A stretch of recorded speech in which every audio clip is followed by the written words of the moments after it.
ناصر 24 سال کا نوجوان تھا، اپنی ماں کے ساتھ زندگی گزار رہا تھا اور معاشی مشکلات کو حل کرنے کے لیے شام کے وقت برگر کا اسٹال لگانے کا ارادہ کرتا ہے۔ ماں اسے جگہ کا اچھی طرح سے جائزہ لینے کا مشورہ دیتی ہے اور آخر کار ناصر اپنے گھر کے قریب اتفاق ٹاؤن کی مارکیٹ میں اسٹال لگانے کا فیصلہ کر لیتا ہے۔ کرایہ طے کر کے وہ ماں اور بہن کی مدد سے اسٹال چلانے کے انتظامات میں جت جاتا ہے۔ ان کی محنت اور تجربے کی بدولت پہلے دن سے ہی برگر میں خاصا ذائقہ اور معیار ہوتا ہے۔ پہلے دن میں 6 برگر ہی فروخت ہوتے تھے، مگر ناصر کے عزم اور محنت میں کمی نہیں آئی۔ وہ ہر نماز سے قبل توے کو لپیٹ دیتا اور گاہکوں کو انتظار کا کہہ کر جماعت کے لیے روانہ ہو جاتا۔ ارد گرد کے دکاندار اس بات پر حیران ہوتے تھے کہ کیسے کوئی کاروبار نماز کے وقفوں کے ساتھ چل سکتا ہے۔ پھر ایک دن ناصر کو ایک بڑی آزمائش کا سامنا ہوا۔ ایک 12 سالہ بچہ اس کے پاس آ کر بیک وقت 6 برگر کا آرڈر دیتا ہے۔ ناصر کو ایک لمحے کے لیے جماعت چھوڑنے کا خیال آتا ہے،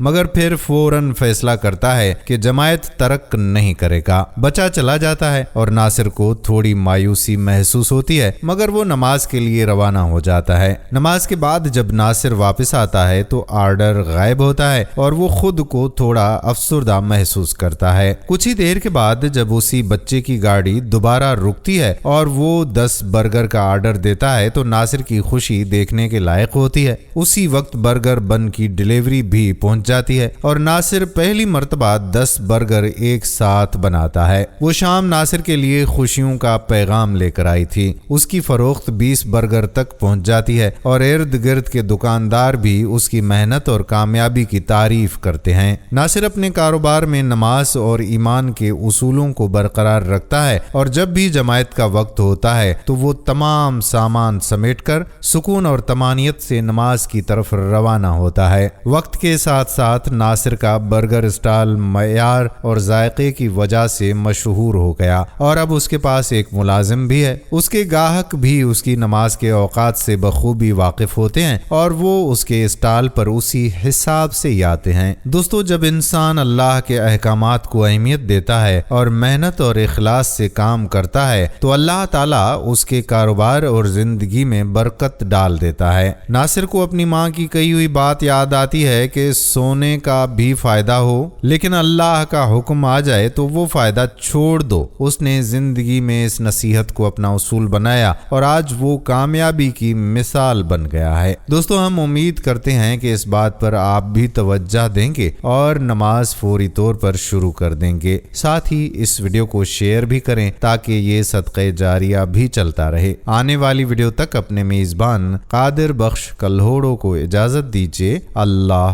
حافظ۔